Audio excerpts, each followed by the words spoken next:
So starting our lecture from Google Earth. Last time I have shared several video links with you so that you would be able to get familiar with the Google Earth.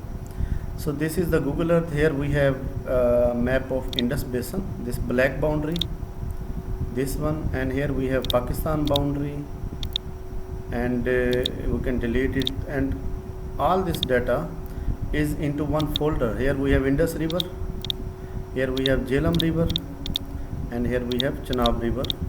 So these are the arbitrary lines which we have drawn.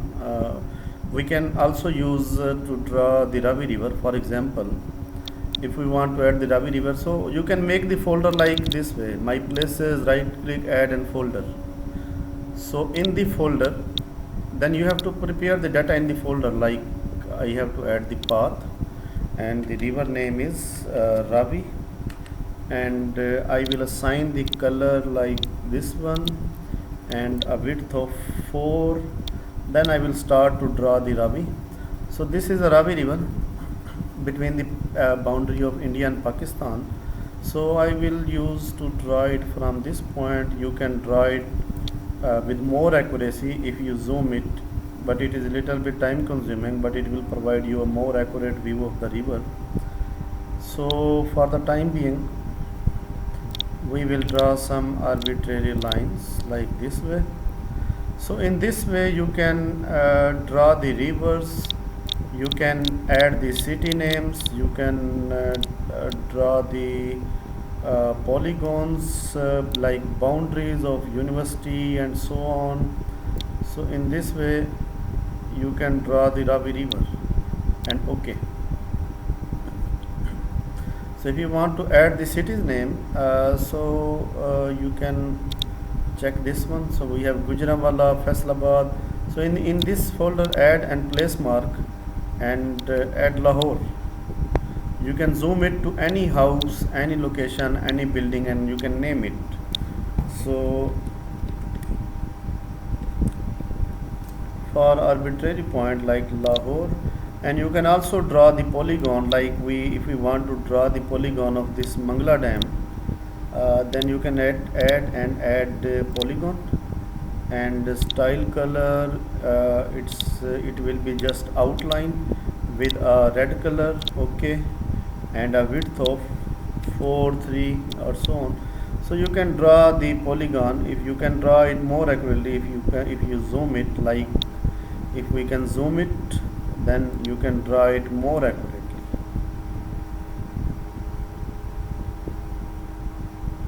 So in this way you can draw the boundaries of Tarbela Dam, Mangla Dam, and we can calculate their areas in our next lecture. So you can draw all the other boundaries and so on. And so this is Mangla Dam. So at the end you have to save this folder, right click and save place as. So in any folder you can name it as data. I am giving it a data2. Data2 KMZ, it is compressed, so it is, you can save it. So in this file we have data2. So in GIS software, so this is GIS software, you have to just open the blank map. So first of all you have to go to extensions and you have to click all the extensions. Make sure that all the extensions are on. You have to check these extensions. Secondly, geoprocessing option, and geoprocessing option you have to uncheck this one, so that all the processes should appear on the screen. And here we have toolbox. It will be like this way. You have to just double click at this point, it will be adjusted. So to convert the data of Google Earth into GIS, so you have to go to conversion tool, and from KML and KML to layer. Google extension is KML, so you have to go to KML to layer. Here you have to add data2 and click it just OK. So if you will click this, it will be automatically closed when the process will be completed. So for the next process, so here you can see we have point, we have made one point, we have drawn one Ravi River, and there were already 3 rivers. Here we have, you can zoom in, here we have Mangla Dam, and this polygon is 0. There are 3 polygons, 0, 1 and 2. 0 polygon is white, and the screen of GIS is also white, so you can differentiate it. So this is Indus Basin. You can select it as complete black, so this is Indus Basin. So if you want to, you can also make it transparent, like there should be no fill, no color, and there should be only outline color with a width of 2, with the width of 3. So this is the boundary. So if you want to extract the polygons, you have to click this one, right click data and export data. So at first you have to connect your GIS folder which you can make. So from this you have to connect to any one folder and put all the files in one folder for all the practicals. You can name the folders like practical 1, 2, 3 in the same folder. So you have to just add the location of the folder from here.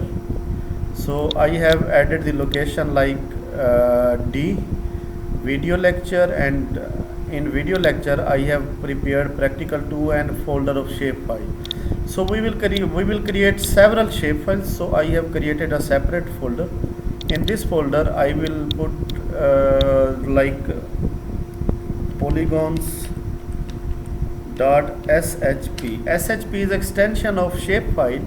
So you can select shapefile from here. It will automatically rename it .s.shp. So save and OK. So you want to add here, and yes. So close data to, and you can see the polygons. We have 3 polygons. If you want to see the 3 polygon detail, you have to go to their Excel file, I mean to say attribute table.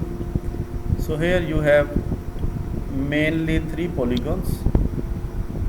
Here there are several polygons, but it should be like 3 polygons. We want to see it. So yes, here we have near the ocean we have several small polygons. So Indus Basin may be one of the polygons, but we have to see where it exists. So better way is to, like, if we want to see this polygon, so this is the selection tool. I want to select this one, and you can see it will be highlighted here. The number 13 is Indus Basin, and this is Pakistan.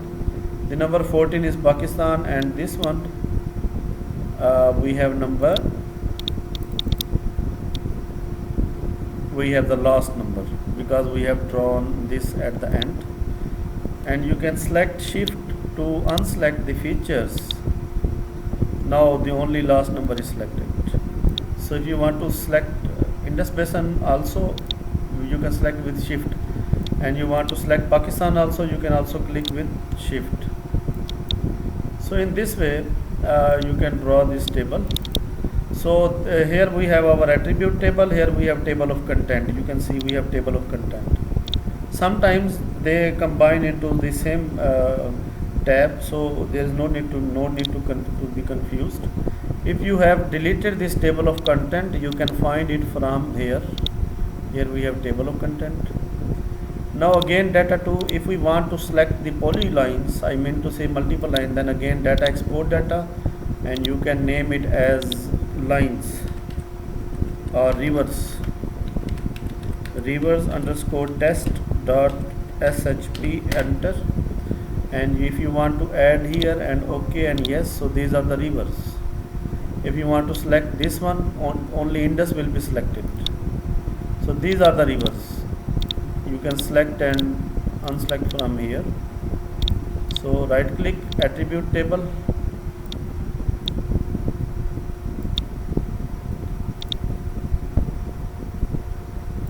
it is closed. Right click attribute table, and only Indus is selected. You can see Indus is selected. Here we have Jhelum selected. So you can also select from here if you know the number, and you can also select from here if you know the location. So this is the Chenab river, this is Ravi river, This is Jhelum River. So these are the names. So this is the this is our practical how to convert how to make data in Google Earth and how to convert data of Google Earth into GIS. In our next practical we will see how to make data in GIS and how to convert that data into Google Earth.